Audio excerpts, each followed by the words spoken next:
മക്കൾക്കെല്ലാം ഉമ്മയെല്ലാം കൊടുത്തോണം. ഉമ്മ പിള്ളമാർക്ക് നിങ്ങൾ കൊടുക്കണ്ടേ? അയച്ചൊക്കെ ആഗ്രഹമുണ്ട്. ഇവിടെ ഒന്നും പേടിക്കണ്ട, ഞാൻ തരുന്നുണ്ട് നിങ്ങൾക്ക് ഉമ്മ കേട്ടോ, ഒന്നും പേടിക്കണ്ട, ആരും ഒളിച്ചോടരുത്. അല്ല, നിങ്ങൾക്ക് ഭർത്താവ് വന്നിനാ, തന്നിക്കില്ലെങ്കിൽ ഞാൻ തരുന്നുണ്ട്, കാരണം നിങ്ങൾ ഒളിച്ചോടരുത്, എനിക്ക് ആവൂല നിങ്ങളെ വയ്യനോട്. അല്ല ഭർത്താവ് നിങ്ങൾക്ക് ഭാര്യ തരുത്തുണ്ട, നിങ്ങൾ കൊടുക്കേണ്ടടുത്ത് നിങ്ങൾ കൊടുത്തോളണം. ഇല്ലെങ്കിൽ എന്നെ പോലത്തെ കോന്തപ്പം കൊടുക്കും. എൻ്റെ ഒടിക്ക് പോയി ഞാൻ വടകര ടൗണിൽ ചോദിച്ചു, വല്ല ഭർത്താവെ നിങ്ങൾ കൊടുക്കണോ ഞാൻ കൊടുക്കണോന്ന്. ഭർത്താവ് പറഞ്ഞെന്നാരോ ഇനി എന്നെ കൊടുത്ത് ഭണ്ഡാരത്തിന് അങ്ങ് കൂട്ടിക്കോന്നു.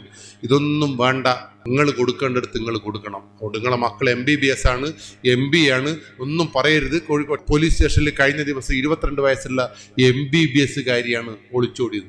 A+ കിട്ടിയ LSS USS കിട്ടിയ ഒരു ഡോക്ടർ ഒളിച്ചോടി.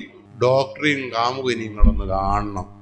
ഡോക്ടർ അതീവ സുന്ദരി, കാമുക കൈതച്ചക്കൻ്റെ മുടിയും ഇങ്ങനെയുള്ളൊരു താടിയും, ട്രൗസർ ഇട്ടിക്കുമെന്ന് വെച്ചാൽ ഇട്ടിക്കില്ലെന്ന് വെച്ചാൽ ഇട്ടിക്കില്ല. SI ഇങ്ങനെ വിക്കറ്റ് കീപ്പറെ പോലെ നടക്കുക അവൻ്റെ വയ്യന്ന്. ഓൻ്റെ ഡ്രസ്സും ഓൻ്റെ കോലല്ലോ ഓൻ്റെ ഇഷ്ടം, അതൊന്നും നമ്മൾ എതിര് പറയുന്നില്ല. 18 വയസ്സ് കഴിഞ്ഞാൽ ഓരോ മനുഷ്യന്മാർ ഇട്ടത് 12 വയസ്സ് വരെയാണ് നമ്മൾ പറയുന്ന പോലെ. പക്ഷെ നമ്മൾ പറഞ്ഞ് ശീലിപ്പിച്ച കുട്ടി ഒരിക്കലും അങ്ങനെ വൃത്തികെട്ടതായിട്ട് നടക്കൂല. ശരിയാണോ? ഇവൻ 7 മയക്കുമരുന്ന് കേസിലെ പ്രതിയാ. ഞാൻ അവസാനം ഡോക്ടർ ഇങ്ങനെ ഇരിക്കുമ്പോൾ ഞാൻ ചോദിച്ചാൽ, അല്ല ഡോക്ടറെ നിങ്ങൾ കേടുന്ന് കിട്ടിയിന?